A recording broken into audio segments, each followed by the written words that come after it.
अरे खाए क्या पान बनारस वाला रे, लजाए बंद अक्ल का ताला रे। एले पनवा भैया तो आ रहा है, ले भाई खा ले भैया। एक कलकत्ता सादा। अरे प्रेम भैया, अरे कहाँ जा रहे हो? और कहा कवि सम्मेलन में। और दुबे भैया सुनावा का हाल चाल हो? अरे सब ठीक ठाक है भैया, 2 मिनट तले की हवा बैठा मिला हमका। एक ही गांव के रहने वाले हैं और मुलाकात हफ्ते महीने में होता है। अरे पनवा ना खा ले, मजा ही तो का।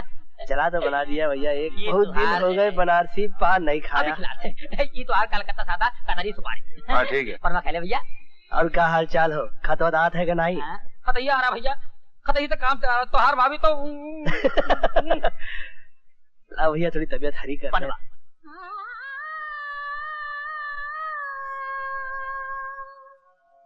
क्या कहे आज क्या हो गया, आपका सामना हो गया। ये शेर किसने गाया दुबे? अरे इसकी आवाज सुनकर छूट जाते हैं अच्छे अच्छों के पान।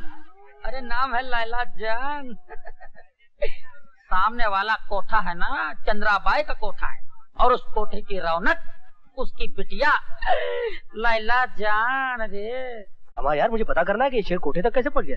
अरे इस कोठे पर तो ऊंची ही चीज पहुंच सकती है भैया। शायरी भी ऊंची, ऊंचे लोग, लखपति करोड़पति ग्रेड के भैया। तुम तो वहां पहुंच ही नहीं सकते। इसीलिए तो मैं जानना चाहता हूँ कि मंदिर की प्रेरणा कविता बनकर इस कोठी तक कैसे पहुंच गई। मुझे वहां जाना ही पड़ेगा दुबे। सरबान, वो जो कोठे से पान का जो आर्डर आया है ना, हम इनके साथ भिजवा रहे हैं, जरा इनको अंदर जाने देना। ये ले सही राजा। मार डाला तूने। एक एक लफ्ज मोतियों में तोलने वाला है। वाह क्या बात है। आदाब। ए बेनी बाबू, शर्म करो। प्रशंसा लैला जान की हो रही है, आप अपने हाथ का पेंडुलम काहे खिला रहे हैं ऐसे ऐसे करके। चलिए झंझोड़िया साहब, खूब चलिए। लैला जान के साथ इस दाद के कुछ हकदार हम भी हैं। जी हाँ, जो गजल मैंने अभी आपको सुनाई वो दरअसल बेनी बाबू ने ही लिखी है। बेनी बाबू और शायर? ये कौन फ्रॉड से ये प्रमोशन पाई लिया है? फ्रॉड नहीं, लगन से, प्रेरणा से। हम सब लैला जान के परस्तार हैं। लैला जान का हुस्न आपके सामने भी था और हमारे सामने भी। एक को शायर बना दिया और दूसरे को भांड। खूब पहचाना अपने आप को।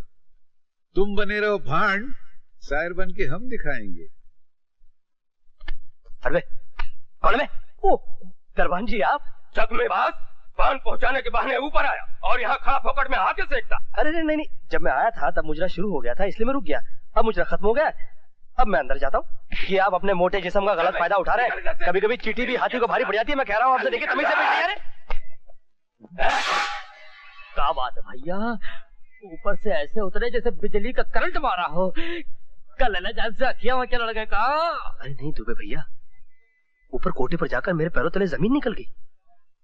इस लड़की को तो मैं हमेशा मंदिर में देखता रहा, एक पवित्र देवी के रूप में। वैसे भैया ये लड़की कोठे में बैठ के भी पवित्र है। बड़े बड़े रईस यहाँ लाइन लगाकर चले गए, पर लैला जान की तरफ से सबको ठेंगा। पूजा के लिए मंदिर में जाती है और नाम है लैला जान। ये क्या राज है? असली नाम लीला है भैया, पर इस कोठे के धंधे ने उसे लैला बना दिया है। अब उसमें उसका कोई दोष है? तब तो दुबे, लैला को मंदिर में देखकर मेरे मन में जो भावनाएं जागी थीं, वो ठीक ही थी। लैला कीचड़ में खिला हुआ एक कमल है। मैं निकालूंगा उसे इस कीचड़ से। जो कभी धौलपुर की रियासत हुआ करती थी, वहां के ठाकुर है हम। न तो उतारने की कीमत हम दोगुनी कर देते हैं। न जाने इस शहर में कितने सेठ पड़े हैं जो नत उतराई का 1,00,000-2 लाख देने को तैयार हैं। चाहिए धौलपुर तशरीफ ले जाइए।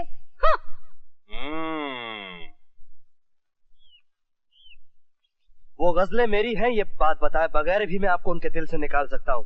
अरे वो तुम्हें घास भी नहीं डालेगी। लैला जान के करीब जाने के लिए हैसियत चाहिए, दौलत चाहिए या शायरी, और तुम्हारे पास सिर्फ शायरी है। शायर होने के साथ साथ मैं एक मर्द का बच्चा हूँ। लैला जान को हासिल करने के लिए आप शायरी का सहारा लेते रहिए, मुझे उसकी दुखती रग से कोई फायदा नहीं उठाना। मर्दों वाले तरीकों से अपनी महबूबा को जीत कर दिखाऊंगा मैं। अरे धरे रह जाएंगे तुम्हारे तौर और तरीके। बिना शायर बने तुम जैसी छोटी हैसियत का आदमी लैला जान के कोठे पर पांव भी नहीं धर सकता। लैला जान खुद बुलाएंगी मुझे अपने कोठे पर। कबूल किया आपका चैलेंज। ये लीजिए एक और गजल और चलाते जाइए मेरे कांधे पर रख के बंदूक। उसके बावजूद देखिएगा होता है क्या। बस इसी तरह मेरी मदद करते रहिए, चाहे बने रहिए मेरे रकीब। लैला जान तो सिर्फ अब मेरी ही बनकर रहेगी। बड़ी ही लंबी उम्र है उसकी। आप जिसे याद कर रहे थे उसी का फोन आया है। नौकर के हाथ भेज देती, यहाँ पर खुद आने की क्या जरूरत थी। इसी बहाने कुछ पल पति के साथ रहने का मौका तो मिल जाता है मुझे। तो आप इनकी पत्नी हैं? हाँ भैया, इनके चरणों की दासी हूँ, लेकिन इनके मन के मंदिर की रानी तो आज कोई और है तो हुआ करे। मगर बहन जी, आज मैंने आपके पति से एक वादा किया है। एक वादा आपसे भी किए देता हूं। अंत में जो जीत है ना, वो आप ही की होगी।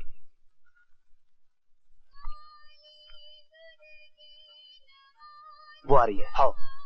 वो आ रही है। और सुनो, हाँ, जो आगे चल रही है ना, हाँ, वही है। मैं पीछे जाके छुप जाता हूँ। हाँ। और वहां तैयार रहता हूँ। ठीक। तुम लपक के पकड़ लेना है। हाँ। और सुनो, हाँ, बदतमीजी करना मगर जरा तमीज से है। ठीक है, ठीक है। हाँ।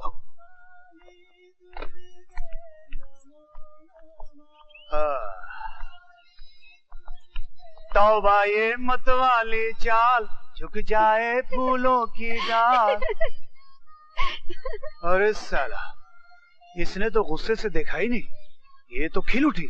चलो माँ।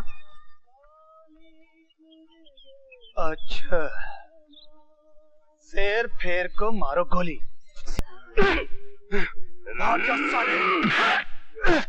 ये घटोत्कच कहाँ से आ गया?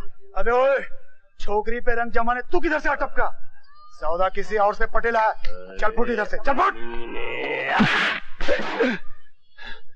तूने दगड़ू दादा पे हाथ उठाया? दगड़ू?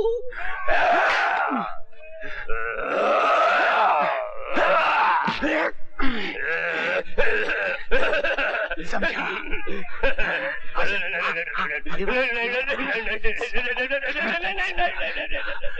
भाग गया साला। क्या बात है? प्रॉब्लम क्या है? ये छेड़ रहा है हमें। बदमाश है। ये हिम्मत?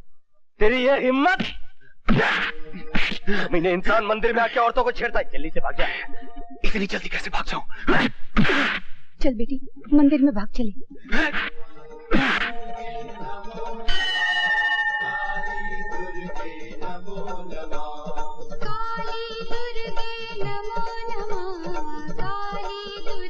पैसों के मामले में दोस्ती ना आई।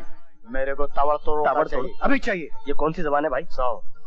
गरीबी में आटा गीला कर दिया। 400, 500। अब यहाँ गेंद में चाला भाई। जाता हूँ यार। साला खरीदने की कोशिश करता है। हाँ? चल चल चल चल चल चल चल। घोर कलयुग है भाई, घोर कलयुग।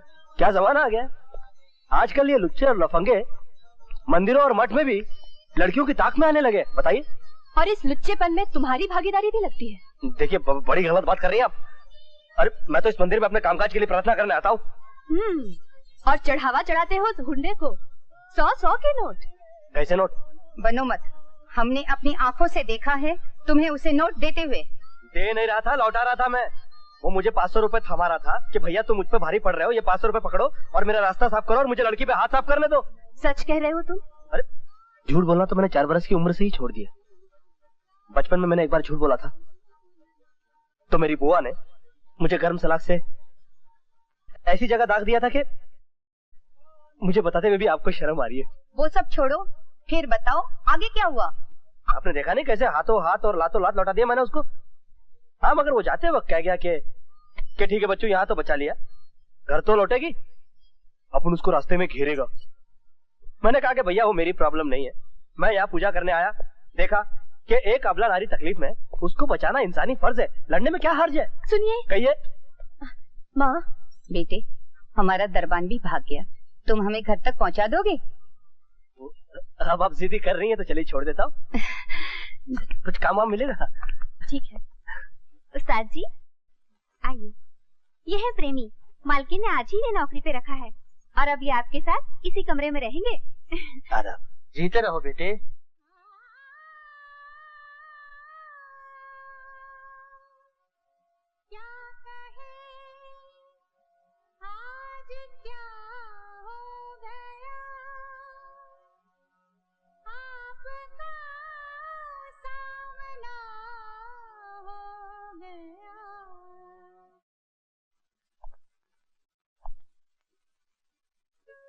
गजल पेशे खिदमत है। बेडरूम तक पहुंच गया साला टपोरी। तशरीफ रखिए। शुक्रिया।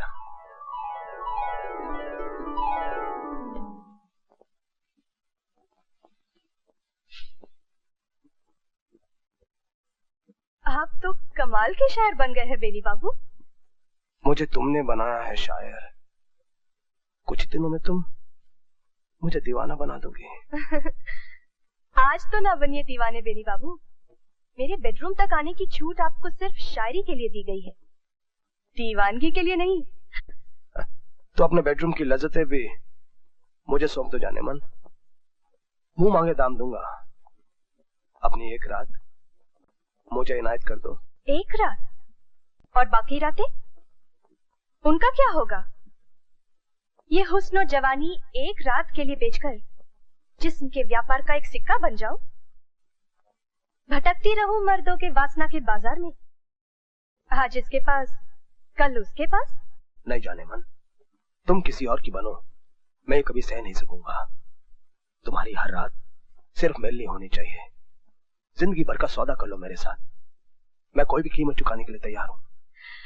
यही तो मुश्किल है, हर चाहने वाला मुझ पर कब्जा करना चाहता है, लेकिन मैं तो सबकी बनकर रहना चाहती हूँ, इसीलिए किसी की भी नहीं बन सकती। चाहती हूँ कि मेरे हुस्न के सभी लोग तलबगार रहे। प्रेमी, प्रेमी। क्या बात है जवानी? ये लो 1000 रुपया, और मालकिन का हुक्म है 4 बोतलें विस्की और 8 दर्जन पान। अच्छा, मुजरा जमने वाला है। 7 सुर में आ चुके हैं लैला जान, सुनाइए हमारी वो ताजा गजल, ताकि लोग हमें दाद दें और झंझोटिया सेठ चले। आप ये दाद और खुजली जो है बाद में बटोरते रहिएगा। लैला जान जरा ठुमरी हो जाए, बहुत दिन हुए ठुमरी सुने हुए। सेठ जी आपकी फरमाइश भी पूरी कर देंगे, लेकिन पहले बेनी बाबू की गजल। अरे गजल वजल तो अभी पैदा हुई है ससुरी, ठुमरी तो तब से जिंदा है जब नटखट नंदलाल वृंदावन में रासलीला रचाते थे और कहते थे कि छूने नहीं दूंगी शरीर, नजरियों से दिल भर दूंगी। हमारी बीती आप हमें सुनाइए ना लैला जान। नहीं नहीं नहीं, मुझे तो वो ठुमरी ठीक से याद भी नहीं। हाँ मगर आपकी फरमाइश झंझोटिया सेठ जरूर पूरी कर सकते हैं। ठीक ही तो कहती लैला जान, ठुमरी की अदायगी आप ही ठीक अदा कर सकते हैं। अरे नहीं भाई, वो हमको याद नहीं है। अरे नहीं भाई,